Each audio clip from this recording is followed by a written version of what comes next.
Okay, let's try that again.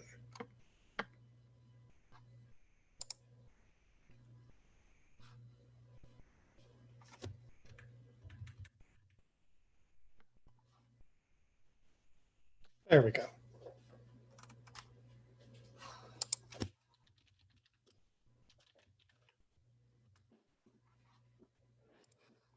Handout.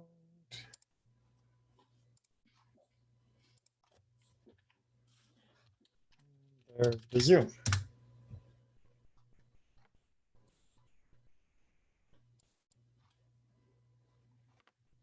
And it's 6 o'clock. Do you know where your class is?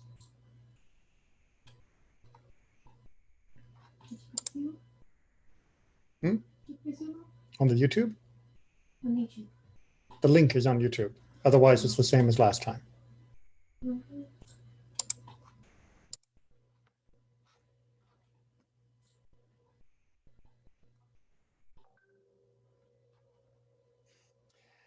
But someone just asked.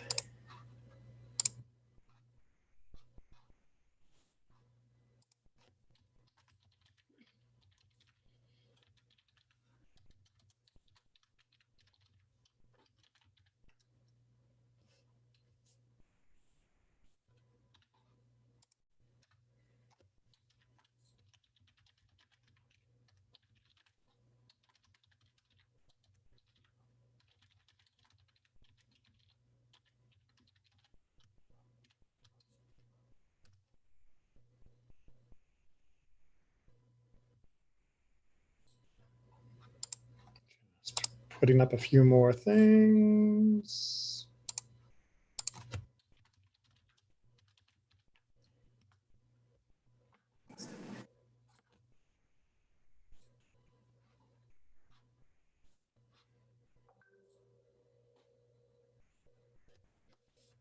How's everybody doing? Doing well. How are you today? I'm doing fine. Doing good, Rabbi. Little Hey, Rabbi. light rain was nice today. Go ahead, Aaron. Do the links? Oh, I was gonna say, do the links get emailed now? We don't email them all the time because the emails are the same. We are sending out another update tomorrow, though, to make sure that people have not lost the connection. But if you just keep the email somewhere handy, then it will have all of the links. But it's the same each time. Oh, these are the links the same each time to the For each class. The Lunch and Learn link is the same for the Lunch and Learn. The Mishnah is the same for the Mishnah, and the pathways for the same for the pathway. Oh. And the Sunday Minyan is the same for Sunday Minyan. In Zoom terminology, they are recurring meetings. Did not know that. Well, I've been learning an awful lot about Zoom terminology lately.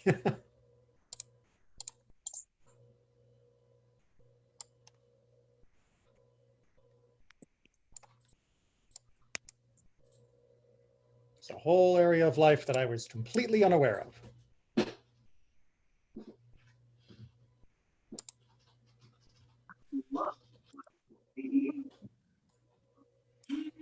Just trying to see who else is here. Looks like we've got a pretty good showing tonight and on time. Well done.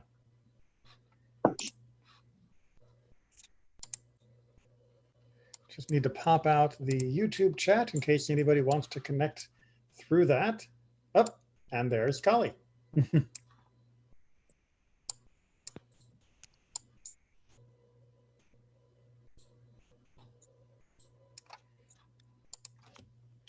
And Tommy, great.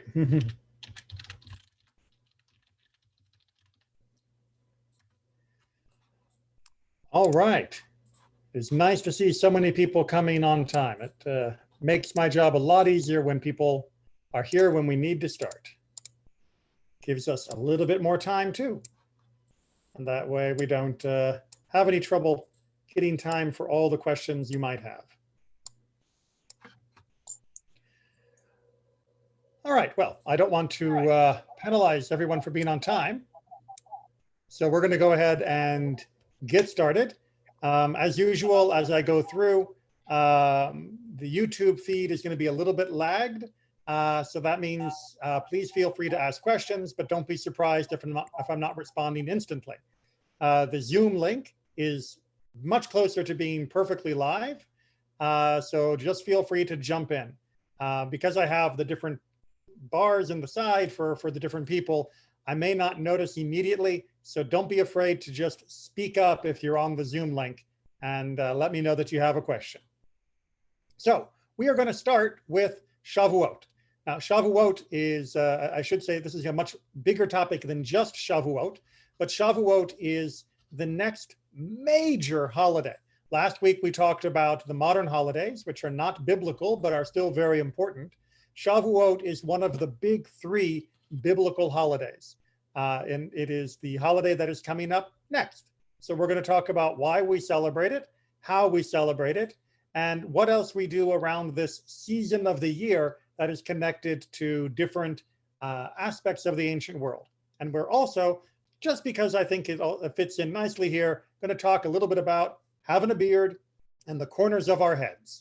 Some of us have blockheads, and so we have corners. We'll get there. We'll get there. So, the counting of the Omer. Before we can get to Shavuot itself, we have a unique experience between Pesach and Shavuot, and that is known as the counting of the Omer, Sfirat HaOmer. The counting of the Omer means that we literally count the days up towards the holiday of Shavuot. Why do we do this? Well, the book of Leviticus, the book of Vayikra tells us, and you will count from the morrow after the day of rest, which is interpreted to mean Pesach, from the day that you were brought the Omer of the offering.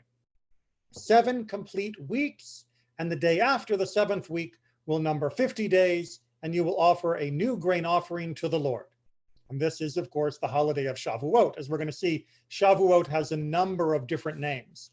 So what's being discussed here is the idea that there are 7 weeks, which means 49 days, between the holiday of Pesach and the holiday of Shavuot being the 50th day.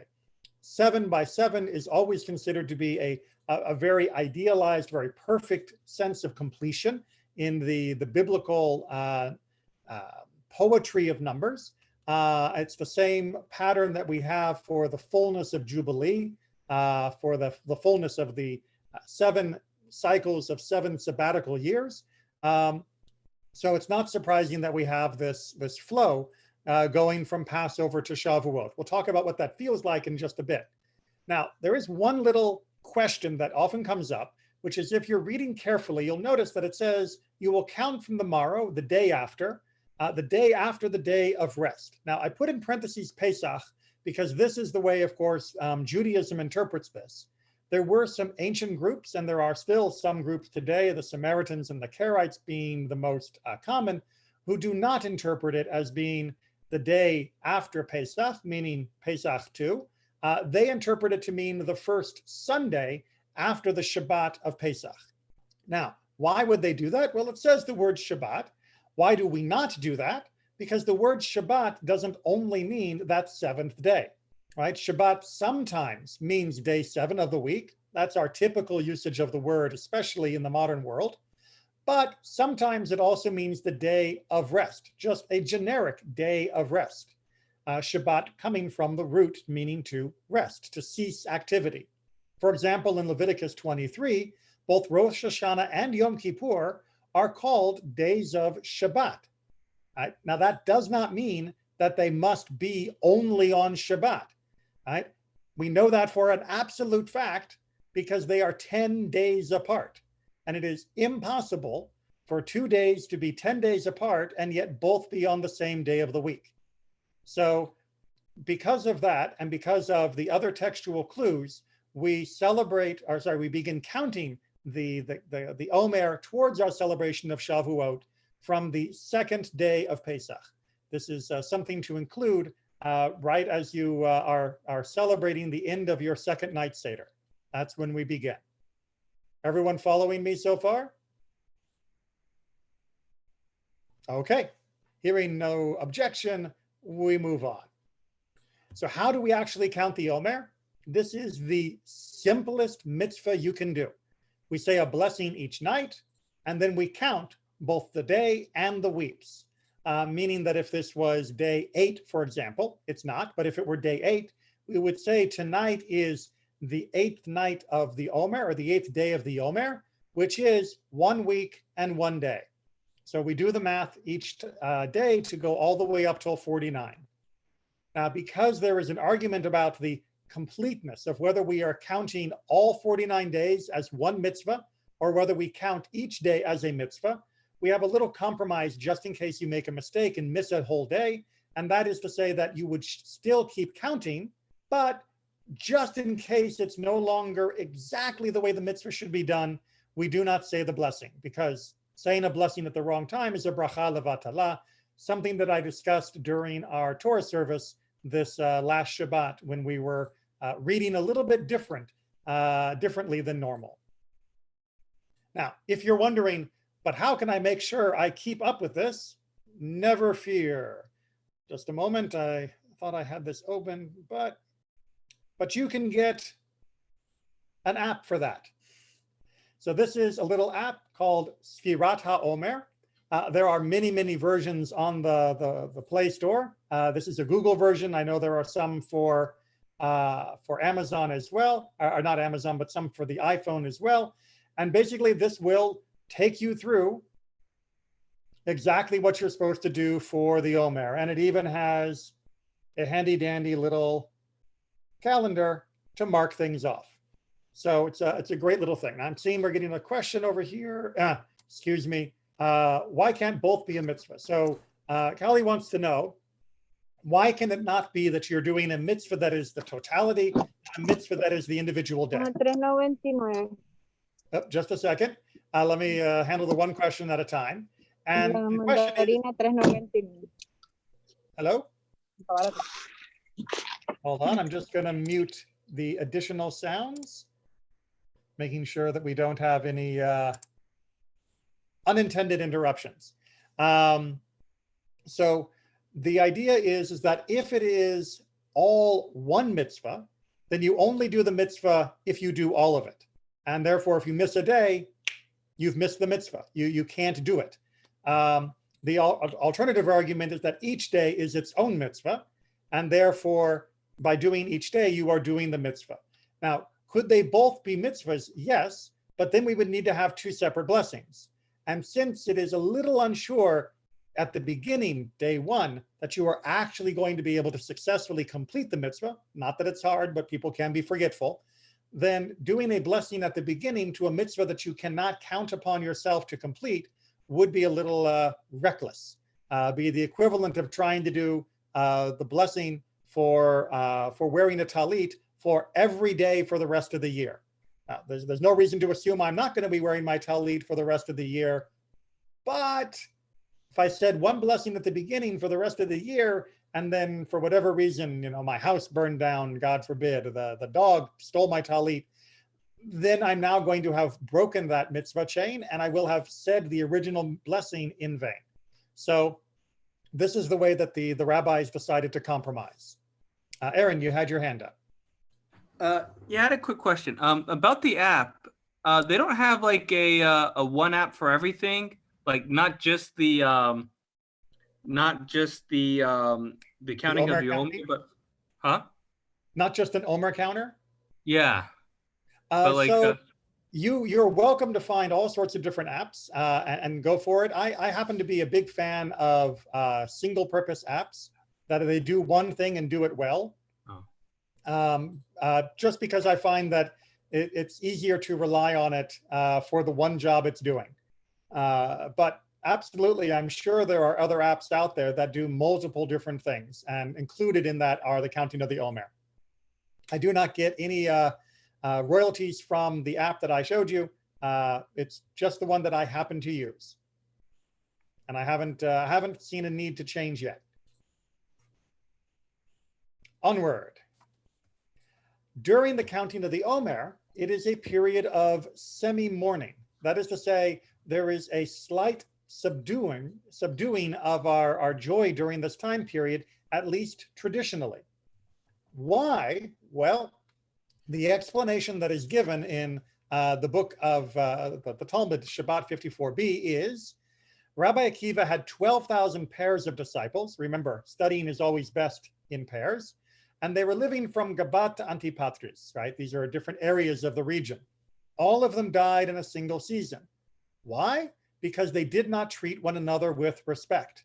It was taught all of them died between Passover and Shavuot.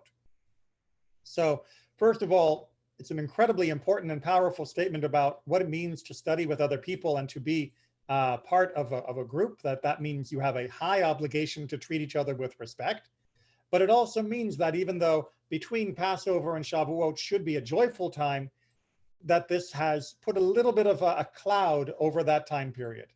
Now, why did they die? Well, there are different interpretations. One is that there was a particularly virulent plague, something that we can relate to right now during this Corona time. Another teaching from Rav Shvira Gaon is instead that this was a time of religious persecution, right, a shmada, and that this religious persecution was especially aimed at the students of Rabbi Akiva. Now you might be thinking, Rabbi Akiva, nice guy, why would anyone want to persecute him or his students?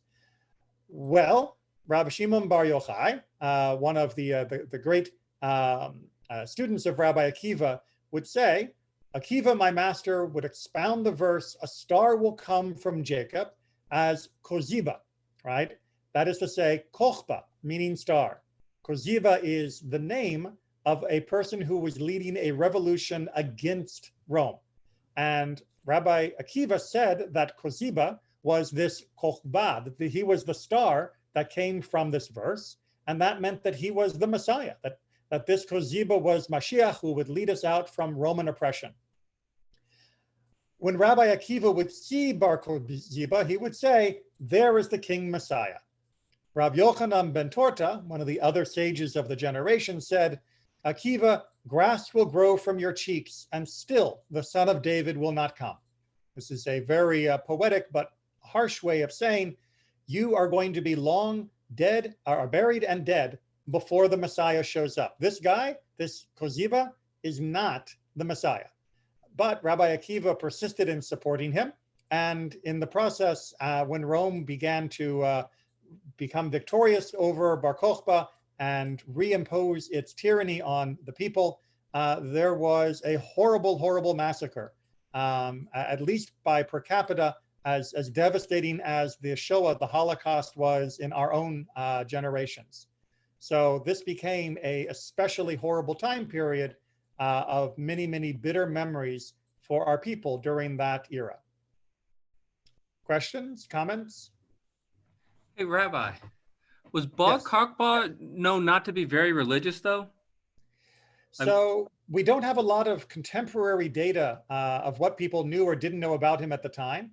We certainly know from the stories that were passed down in rabbinic literature afterwards that they took a very dim view of him, that he was not very respectful of the sages, that he was not a very good sort of person in and of himself. But we don't have any secondhand or third-party accounts of people who didn't have an axe to grind against him and the devastation that his revolt brought upon us. So I never knew him. I can't say personally, but definitely there is a rabbinic legacy afterwards saying that he was not a very pious sort of person. And they made up that chant about him too, right? That he used to sing going into war. Oh, they made up all sorts of things about him, that he had people cutting off fingers and that he kicked people in the head while they were praying. That the stories the rabbis taught about Bar Kokhba were not just about Bar Kokhba. They were intended to try and discourage anyone else from leading these kind of half-baked armed revolts against anyone who was in charge. Even though Bar Kokhba was victorious for a few years, the devastation that came afterwards was really foreseeable, and the revolt should not have taken place. And that was the message the rabbis wanted to share. Last question. Then how come they used him in 1948? Well, if you are the fledgling, if you are the fledgling state of Israel, and you are looking for a hero to to say this is somebody who stood up against unimaginable power and fought and won at least a little, you have to go back pretty much to Bar Kokhba for, if you were living in 1948, to find a Jewish hero like that. So he was supported. It's also important to remember, and we haven't gone over this enough in this particular one of the class, but the Jews who were founding the state of Israel in the early part of the 1900s, and then especially in 48, were not especially religious Jews. They didn't care what the rabbis said all that much. They absolutely cared about Jewish history and Jewish culture, but most of them had basically said that whatever the Talmud says, whatever the rabbi says, that's ghetto Judaism, that is diaspora Judaism, and they were looking to recreate a authentic native Judaism that wasn't contaminated by our exile. That was very much a self-conscious choice by many of the leaders of that generation. Israel has changed dramatically since then, but it should not surprise us that they were willing to idolize someone that the sages had disparaged so much. Rabbi? Yes. Okay, it was particularly the Irgun that was attracted to the Bar Kokhba, and their youth movement was called Beitar. Which was the final stronghold of Bar Kokhba, where they made their last stand and were all killed. And they were all killed. But and again, I mean, according to the rabbinic teaching, the reason Beitar fell was because Bar Kokhba killed the rabbi who was praying on its behalf. Okay. So again, but, I mean, they did not have a good opinion of generally, it was not generally like the Haganah and the Palmach and the other movements didn't see him as the hero, whereas the Irgun and the revisionists really did. Right. There were many who wanted to get away from the diaspora Judaism mentality, the ghetto mentality.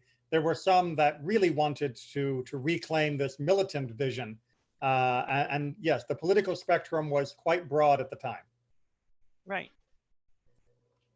All right. So there's another reason why this time period became was continually reinforced as an important period of mourning. And that's because for much of the time, the days after Passover became very dangerous, especially in Christendom, because there was what was known as the blood libel. There was this lie that was spread throughout Europe that Jews would steal Christians, especially children, they believed, and that we would use their blood for our matzah. This horrible lie has been perpetuated for more than 1,000 years. But the idea was that we needed the blood because we didn't have the blood of Jesus. Of course, this is absolutely false and completely categorically not true, but that did not prevent many communities from being attacked by Christians if there was even the suspicion that a Christian child had gone missing during this time period. And so the Jewish community would always want to keep a low profile, would always want to keep their head down, and would always be very anxious in the weeks and months right after Passover for fear that someone would show up and say, hey, what happened to little Johnny? I make you bet the Jews did it. And then there would be a slaughter of the local community. So when I say mourning, what happens? That means that it is customary to not cut one's hair or to shave beards or trim beards. We'll talk about that more, which is why my beard is getting a little shaggy. And my hair, I had hacked back a little bit right before the beginning of the Omer. And we also avoid unnecessary celebrations or purely social entertainment such as concerts. This way, we have a bit of a memory of this time period. Questions? All right. So let's talk about a special day in the midst of all this, what we call Lag BaOmer. This is the 33rd day of the Omer. That's because the word lag literally means 33. The lamed in Hebrew as a number means 30. The gimel in Hebrew means 3. 30 plus 3, 33. That's one of the ways that a number of different holidays in Judaism have been named. So Lag BaOmer is the 33rd day in the counting of the Omer. Now, this 33rd day has a special nature. And although the celebrations are, give or take, about 1,000 years old, this day is said to be the day on which the plague against Rabbi Akiva students stopped. So that it was a time when we no longer had this plague, and so now there was rejoicing. It is also believed by many to be the yahrzeit of Rabbi Shimon Bar Yochai. Rabbi Shimon Bar Yochai, as I mentioned before, who was one of the students of Rabbi Akiva, is also given the credit as being the author of the Zohar, which is one of the primary texts in Kabbalah. So this day is celebrated in his honor as well by many, many people. So the morning restrictions are lifted. There are huge bonfires that are lit, not lifted, they're lit. And if you are in Israel at this time, you can smell the fires burning all over the countryside. It's actually an amazing experience. And some groups also perform ushperin, which is a custom out of Eastern Europe of doing a first haircut on the third, when a child is 3 years old. And thousands upon thousands upon thousands of people will visit Rashbi. That's the acronym for Rabbi Shimon Bar Yochai's grave. This is up in the north of Israel near Tzfat. And the traffic jams are absolutely atrocious as people try to get there. And this coming year, it will be interesting to see how the government is handling this, because there are many people who consider this to be a central religious pilgrimage for themselves. And if they are not able to do so, it could be a problem. Or if they have begun relaxing the social distancing restrictions and too many people go, it may cause another flare-up of the virus. So we will have to pray and hope that this will be handled wisely in the coming weeks. Questions on Lag BaOmer? Onward. Shavuot itself, the main holiday. We're finally there after 49 days. So like I mentioned before, Shavuot has a number of different names. It is called Chag HaKatzir, which is, and the feast of the harvest, of the first fruits of your work, of what you sow in the field. This is from Exodus 23. It is called the Feast of the Harvest, even though the beginning of the harvest season was in spring, especially with Pesach, because this was the beginning of the wheat harvest. And the wheat harvest was the most important, the most important harvest. The barley harvest began with Pesach, and that indeed was the idea of the Omer that was being offered, Omer being a measure of grain. But the wheat harvest was what everyone was actually anticipating. And so counting between Passover and Shavuot meant that you were counting from one harvest to the next. It is also called Chag HaBikurim, which means the first fruits festival. And also on the day of the first fruits, when you bring a new meal offering to the Lord and you're the Feast of Weeks, you shall have a holy gathering, you shall do no work. This is Numbers 28. And it's also called Chag Shavuot.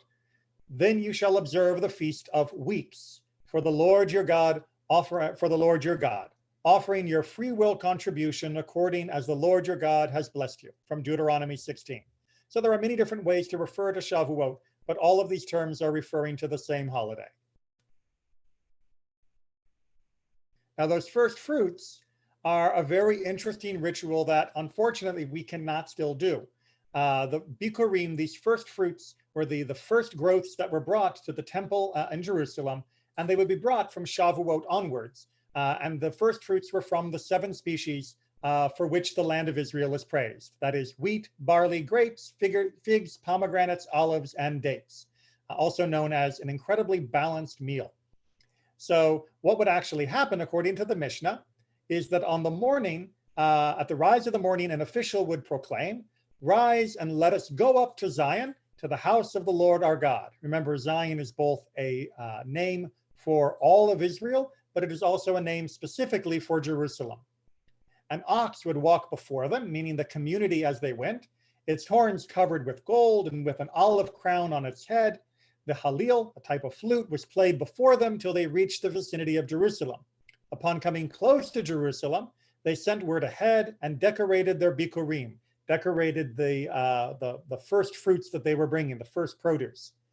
With the basket still on his shoulder then, when they got to Jerusalem, an Israelite would read, "I have told the Lord your God this day that I have come to this land and that the Lord swore to our fathers to give us.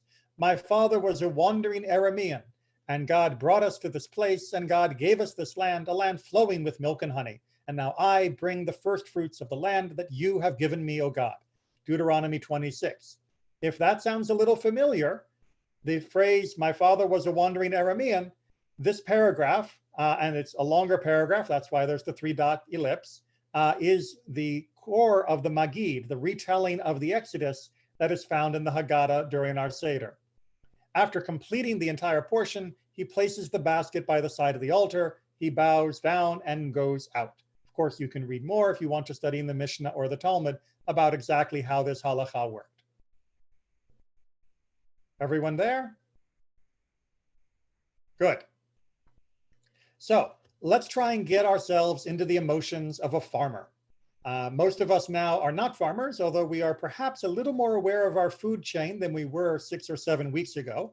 But let's try and imagine if we were really living off the land, either because we were farmers directly or because we ate food that came from the local farms in our area. So in Pesach, we are ending the winter famine, right? During the winter months, there is very little that is growing that is able to sustain a community. At Pesach, the barley comes in, and now we have enough to eat, barley being the first ripening of the grain. The Omer then comes along, and the continuing of this harvest through the spring, as we count up our days, brings hope, brings, that we are going to make it. We're probably going to get enough. Remember, as a farmer, you are trying to harvest enough this year to make it through the next winter. And so as you continue to build up your store during this time of the gathering of the Omer, you are getting more and more hopeful that you're going to make it, but you're still anxious until Shavuot. With Shavuot, the wheat harvest begins in joy because now the wheat has made it. It has survived all of the winter issues. It has survived all the different rain issues, and now it is there. And now you have to get to work. The summer, with its long days, meant long days in the field. And that's one reason why Shavuot, I believe, is an only one-day holiday. Sukkot and Pesach, the two other main festivals of harvest times, are both week-long celebrations, but you don't have a week to relax during Shavuot. You need to be back out in the field immediately the next day. Yes, in the diaspora, we celebrate for 2 days, but in the Torah, it's only talking about 1 day. So you work through the summer, work through the summer, work through the summer, and then in Sukkot, you have your full barns and silos. You are filled up to the rafters again, God willing, and now you are ready for the long winter, getting your food from what you have already earned during this cycle. So Pesach, Shavuot, Sukkot, these are the 3 festivals that mark this arc of the harvest cycle. Everyone see how that works? Everyone hopefully can commiserate and try and have some empathy for what it would feel like to live in such a system and to have these highs and lows, this hope and frustration, these dreams and fulfillment, and what that emotionally would do to you.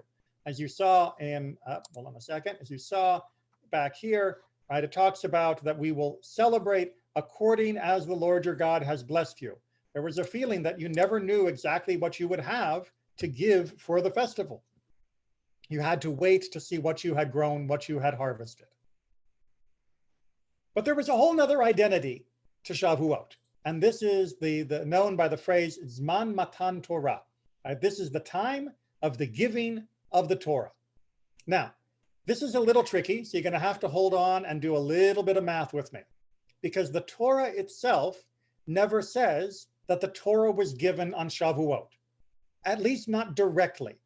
What the Torah does, however, give us is various time points in the story of the Exodus, which, if you read them carefully, work out, well, as we'll see. Right? So from Exodus 19, we know, on the 3rd new moon, after the Israelites had gone forth from the land of Egypt, on that very day, they entered the wilderness of Sinai, the wilderness of Sinai. All right, the 3rd new moon. Well, the 1st new moon was the month of Nisan itself, the month of the Exodus, the month of Passover. The 2nd new moon is the month of Iyar. That's the month that we are in right now. The 3rd new moon then is the month of Sivan, which, lo and behold, Sivan happens to be the month where Rosh Chodesh, where Shavuot happens. So if you look down at the middle of the page, if we just follow the pattern that is given through the Torah's clues, we see that Rosh Chodesh Sivan, the new month, that would be Sivan 1. And you shall be to me a kingdom of priests. This is God talking to Moses and preparing them for what comes next. That's Sivan 2. And Moses then gets instructions to set boundaries around Mount Sinai. That's Sivan 3. Then there is a 3-day period of abstinence, which is Sivan 4, 5, and 6, is when we are now ready for the giving of the Torah. And you can look at the full discussion of this in Shabbat 86b in the Talmud, available on Sefaria, my favorite website. So if you follow the timeline as the Torah gives it through its clues, you end up with celebrating Shavuot on precisely the day that the Torah was actually being given. Everyone follow the math? All right, because with that in mind, we have another way to look at this whole cycle. We had our harvest method of looking at the emotions of Shavuot and the other festivals, but now we have the historical method of looking at all of the emotions of this cycle of festivals. So Pesach, slavery ends, right? The same way that we might say you were slaves to winter, we were slaves to Pharaoh. We also have then that celebration of the end of slavery, but we're not exactly done yet, right? We have to march to Sinai. We move, we move, we move. This is the counting of the Omer. This is the building of hope, the building of expectation, the first feelings of freedom during this time. Then we end up with the giving of the Torah, the peak of our joy, the peak of our happiness, right? This is when we are now fully fulfilled and satisfied in every possible way. And then we begin our march to Israel, which is a long, long walk and a lot of work. And during that process, we have this sense of satisfaction, of protection, of having everything we need, which is symbolized by the holiday of Sukkot, which comes at the end of our holiday cycle. Questions or comments?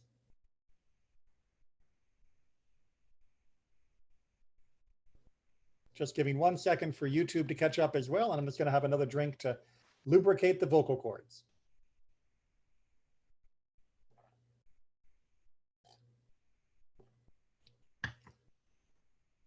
It's amazing how it actually feels harder to talk to the camera than it does to talk in person. I always feel more stress on the throat here than I do when I'm in the room. All right. Now, on the holiday of Shavuot, it is customary to read from Megillat Ruth, the story of the book of Ruth. Now, why is that? Well, from Ruth 2, we find out it has a similar time period. And Ruth the Moabite said to Naomi, "Let me please go to the field and glean among the ears of grain after him, in whose sight I shall find favor." And she said unto her, "Go, my daughter." Well, what is the time of major harvest? The time of Shavuot. This is the harvest festival. That means the story of Ruth. The main events of the story of Ruth are taking place during the harvest season. So there's a tight association there. However, there is another connection that our sages believe brings Ruth and Shavuot together. And that is from Ruth 1, the idea that Ruth chose to accept Torah at this time. Ruth, you may remember, was a Moabite. She was not part of the nation of Israel to start, and she elected to become part of the Jewish people. The most famous part of that decision of hers is from Ruth 1, but Ruth replied to Naomi, her mother-in-law, "Do not urge me to leave you, to turn back and not follow you, for wherever you go, I will go. Wherever you lodge, I will lodge. Your people shall be my people, and your God, my God. Where you die, I will die, and there I will be buried. Thus and more may the Lord do to me, if anything but death parts me from you." This is Ruth's vow of acceptance of the Jewish people as her people and the Jewish God as her God. And as we were accepting Torah, so was she accepting Torah at this time. Everyone good with that connection? It should not surprise you to know that many people who convert, many women who convert, choose Ruth as their Hebrew name. I think maybe because I have Ruth for the name. I think it's probably one of the most beautiful and poetic personal commitments to God, to a people, to a future. She, That's counting yourself 100% in. yeah, she sums it up in very few words, but with very powerful emotion and leaving nothing out. It is amazing. Yeah, quite beautiful. So this notion of accepting the Torah also gives me a little chance to talk about what does it mean that we accepted the Torah, because many people will sometimes complain about this whole notion of Jewish chosenness, and this notion of accepting the Torah at Mount Sinai, at Shavuot, brings up some of those uncomfortable feelings that some people might have. I don't encourage those feelings, but it's good to still talk about them and see how our tradition has dealt with it. So one way is to believe that God will eventually have a conversation at the end of days with the other nations. And the Talmud describes it like this: when the end of days arrive and the nations of the world stand before God to be judged, they will say to him, Lord of the world, in point of fact, did you actually give Torah to us and we refuse to accept it? Right? So they're arguing with the judge. They're saying, hold on, wait. Before you accuse us of being immoral, and they're not really talking here about like not keeping kosher, they're talking here about murder and robbery. You didn't tell us not to, right? You never told us this was going to be the social contract. Right? You never told us this was going to be on the test. And more to the point, even if you had told us, we never said that we were not going to do it. We never rejected it, right? There was no interchange between the king and the citizenry, and therefore you can't hold it against us. But, say the rabbis, how can they present such an argument? Since it is written, the Lord came from Sinai and rose from Seir to them. He shined forth from Mount Paran. This is Deuteronomy 33. And furthermore, in Habakkuk, God comes from Teman. Now, what in the world did he want in Seir? And what was he looking for in Paran? These are very distant areas in the region. Said Rabbi Yochanan, this teaches that the Holy One, blessed be he, made the rounds of each and every nation and language, and none accepted it until he came to Israel and they accepted it. The implication being that actually God did try to give the Torah to other nations, but it was only Israel that was willing to accept it. So they offer an alternative defense for the other nations. What will they say instead? Did we accept the Torah, but then fail to fulfill it? Right? Which, of course, they're pointing the finger at us because the Israelites, as we know, accepted the Torah, but then failed to do it all the time. But to this, the answer must be, why didn't you accept it at all? Right? Are you telling me that the student who tried to take the test and got a bad grade is a worse student than the student who didn't try at all? I didn't even bother? No, if you at least try, even if you make mistakes, that is a higher level than one who refused to even try in the first place. So they offer a third defense. Instead, this is what they will say before God: Lord of the world, did you hold a mountain over us like a vault as you did to Israel? And then did we refuse to accept it? As it is written, and they stood at the base. Literally the word is tachat, which can mean beneath or under the mountain from Exodus 19. So the implication here is that God said to Israel, I want you to accept the Torah. What do you think about that? We're standing here, the mountain is hovering over us, and now we are making a choice? Rav Dimi Bar Chama said, this teaches that the Holy One, blessed be he, held the mountain over Israel like a vault or like a tomb, and said to them, if you accept the Torah, well and good, and if not, then this will be your grave. The implication, of course, being that we were coerced into accepting the Torah. However, there are other ways to interpret this. Not that we were coerced into doing it, but that God was simply explaining the truth, meaning that Israel as a people, Israel as a nation, had it not accepted the Torah, the individual people would not have died at that moment, but the nation would have died. That there is no Israel as a nation, there is no Israel as a people, there is no Israel as a group that has a future if the Torah is rejected. that we will be buried in the dusts of history if we don't actually hold on to Torah as that which binds us together. And in that case, it was absolutely true. The rabbis also offered an additional explanation, which was to say, yes, maybe we were coerced right then, but there are multiple points throughout the rest of Tanakh, during the days of Joshua, during the days of Ezra, during the days of Esther, when the Jews over and over and over again uniformly and unanimously recommitted themselves to the Brit, recommitted themselves to the covenant with God. So whatever our initial kick might have been, we willingly continued to accept Torah over and over and over. And of course we would. It has been our life and it will continue to be our future.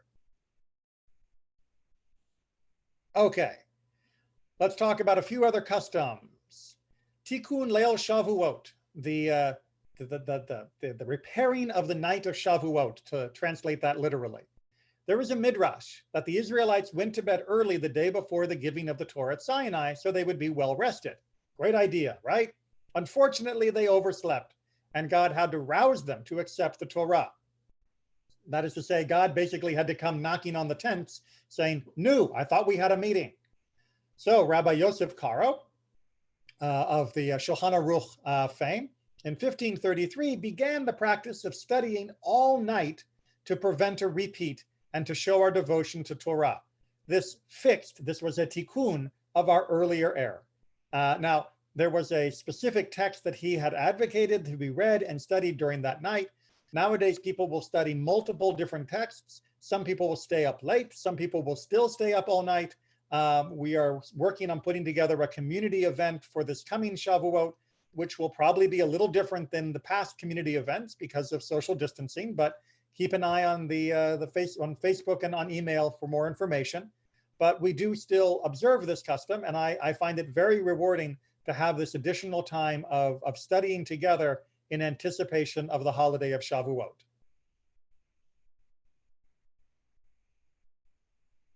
Other customs. Dairy.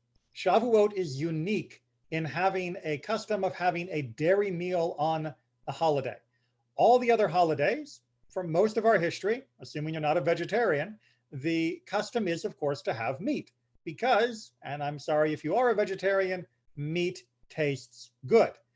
Meat also has an incredibly important nutritional role in the diet of pre-modern societies. Meat was not something that was common. Meat was eaten very rarely by most people. And to have meat at the holidays was one of the high points of the celebration.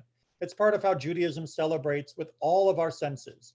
Judaism is not only an intellectual experience, it is a whole body experience. So to have dairy means you can't have meat. And if you can't have meat, well, that's a little weird. Unfortunately, we don't know exactly where this custom got started.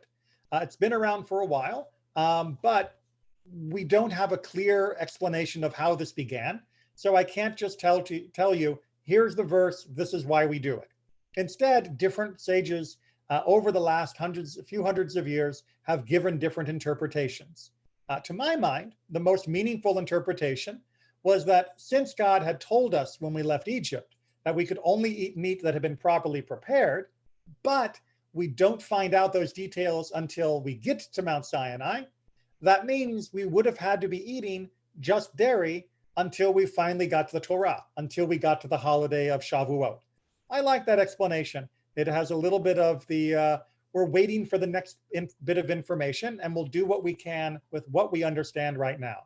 There are other explanations, some that say this echoes the line that the land was flowing with milk and honey, or in Song of Songs from 4:11, that the honey and milk are under your tongue, that this is midrashically understood to refer to Torah. Torah, of course, being sweet as honey and milk. I know a lot of people don't think of milk as being sweet, but milk has a lot of sugars, and most people were not used to having just refined sugar in the ancient world. So milk was often one of the sweeter drinks that you could have.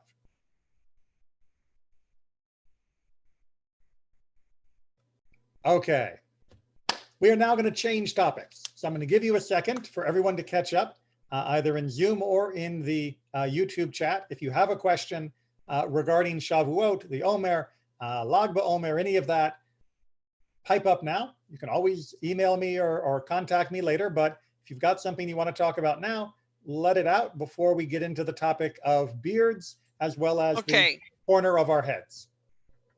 Could we make Shavuot more popular by having it followed by ice cream sundaes? And well, one of the things that we have done that has made attendance much higher and a lot more enthusiasm is we've been doing for the last 4 or 5 years a cheesecake competition where people bake their cheesecakes and then we all judge them, which means we get to eat them. And then we name whatever the best cheesecake is of the year. And last year, my daughter won with an amazing cheesecake. As a proud father, I just have to get that out there. well, as a proud grandmother, I can say Mazel Tov. So yes, food absolutely helps a lot of people connect to the joy of a holiday, which if you remember when I was talking about the farmers before, they had a much more basic notion of food that made them happy, but it's still the same idea. It's a full body experience. And yes, unfortunately, Shavuot does not have nearly the same number of hooks and interesting things to draw in someone's attention the same way Passover does and Sukkot does. And so it kind of is the left out one of the different holidays. And the fact that it only happens for 1 or 2 days if you're out of Israel also, I think, has diminished its significance in the minds of many. You don't have a week to think about it or experience it. Maybe we could have a ice cream sundae building contest. We have done Sundays in the past as well, and that certainly brings in the kids. The kids. And that's something that this year, when we're still looking at it and watching the situation, but probably not having anything in person for Shavuot, that would still be a great thing that someone could do at home. Mm-hmm. Get yourself your favorite flavors of ice cream. Most ice cream is kosher, and design your own favorite sundae. Okay, let's talk about beards, because if there's one thing everybody knows, it's Jews have beards. It's like absolutely everywhere, anytime you see a caricature or stereotype of Jewish people. And there's a good reason for that. In the book of, in the Torah, in numerous books, we see that God seems to have some rules about what we do with the hair on our face and head. In Leviticus 19, you shall not round off the corners, what are literally called the peyot, on your head, or destroy the corners of your beard. Leviticus 21, they shall not make baldness upon their head, neither shall they shave off the corners of their beard, nor make any cuttings in their flesh. By the way, that last line is where we have the prohibition for getting tattoos. If you want to use a temporary marker, if you want to use henna, perfectly fine. But as soon as you are slicing the skin, cutting the skin, scarring the skin for decoration or any other purpose, except surgery, of course, then that is not permitted. Deuteronomy 14, you are the children of the Lord your God. You shall not cut yourselves, nor make any baldness between your eyes for the dead. And if we wouldn't do it for the dead, then of course we wouldn't do it just for our own beautification. So what does that mean? Hopefully you've all noticed that when Judaism gives a law, it doesn't just give a law, it gives a law that has details that are necessary. Because after all, I'm sure that if all of us looked at these 3 verses and then went off to design what a Jewish head would look like, we'd come back with very different explanations. But thankfully, Torah Sheba'al Peh, our tradition, gives us the outline of what we do. So, in Makot, if a man makes a baldness on his head or rounds the corner of his head or mars the corners of his beard, he is only liable if he takes off with a razor.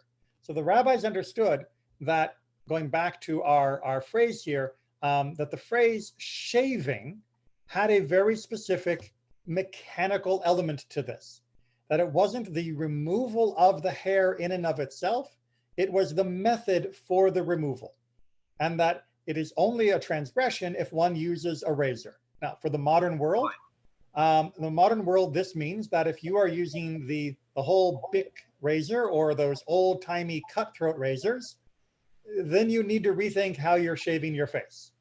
But if you're using a different way to remove hair on your face, then you may be doing something that is perfectly permitted. Rabbi. Just a second, it goes on a little bit in Kiddushin 35b.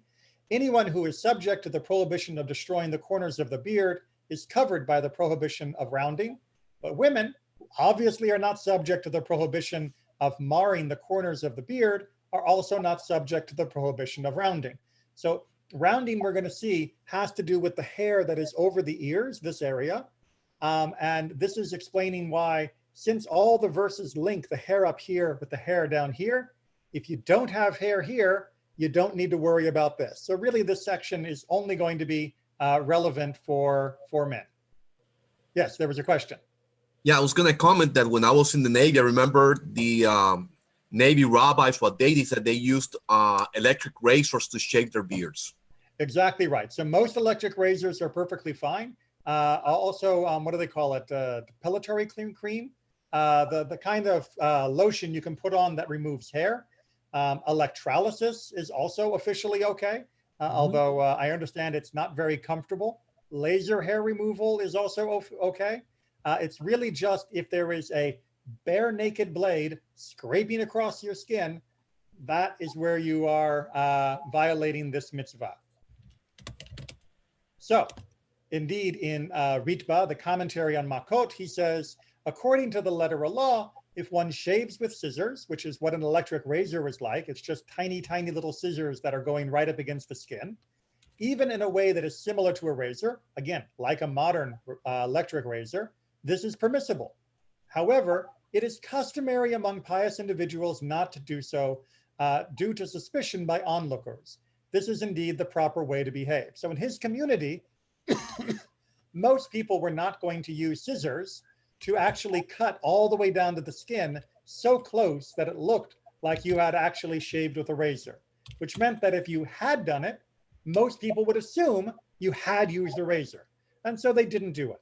Nowadays, when it is so easy and common for people to use electric razors, this is not really such an issue with it being suspected.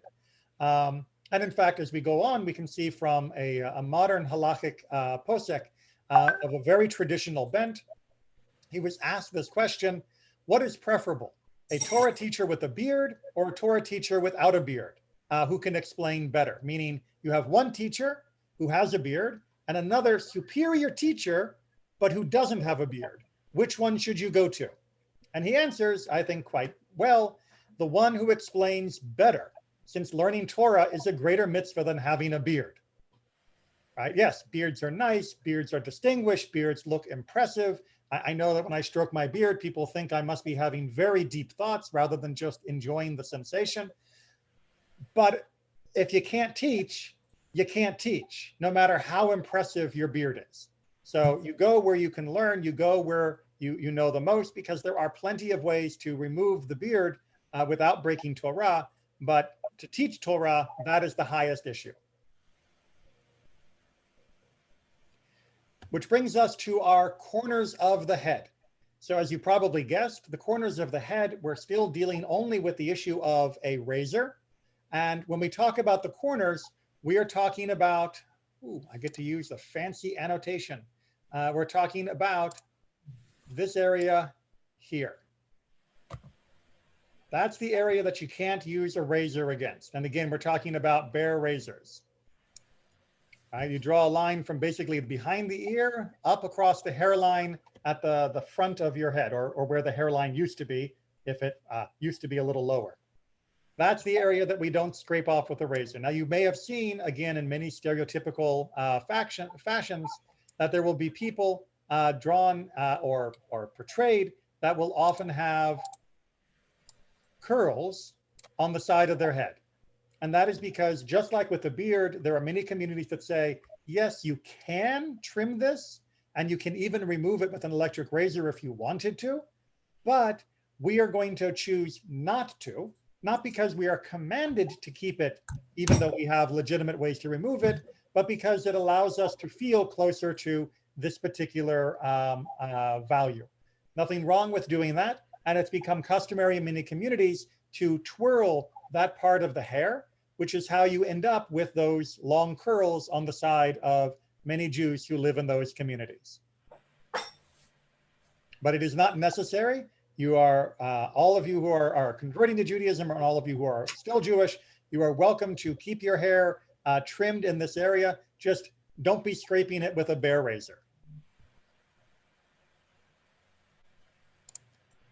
Any questions?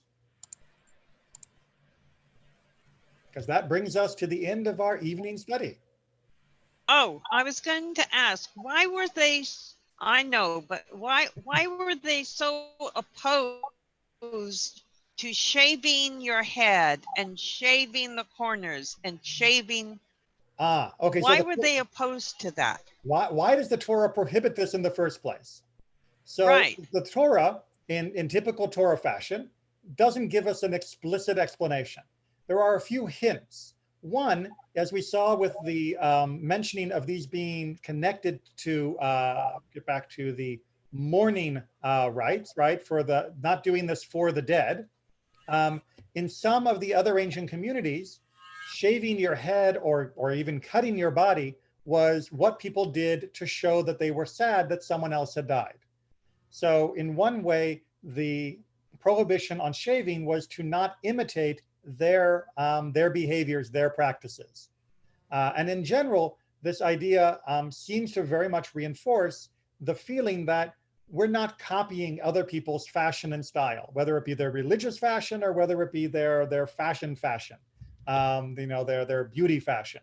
And so by leaving one's face and head and hair a little different than the average of the people around you, this actually allowed us to remain a little more distinct. But of course, it also meant that we are not copying, in particular in the Torah's day, their religious practices. So Nafia actually asked as well in the YouTube chat that peyot are optional. Yes, peyot are optional. You can have the peyot or not have peyot as you prefer.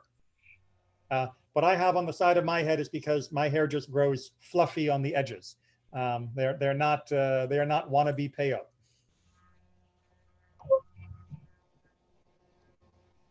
Any other questions, comments?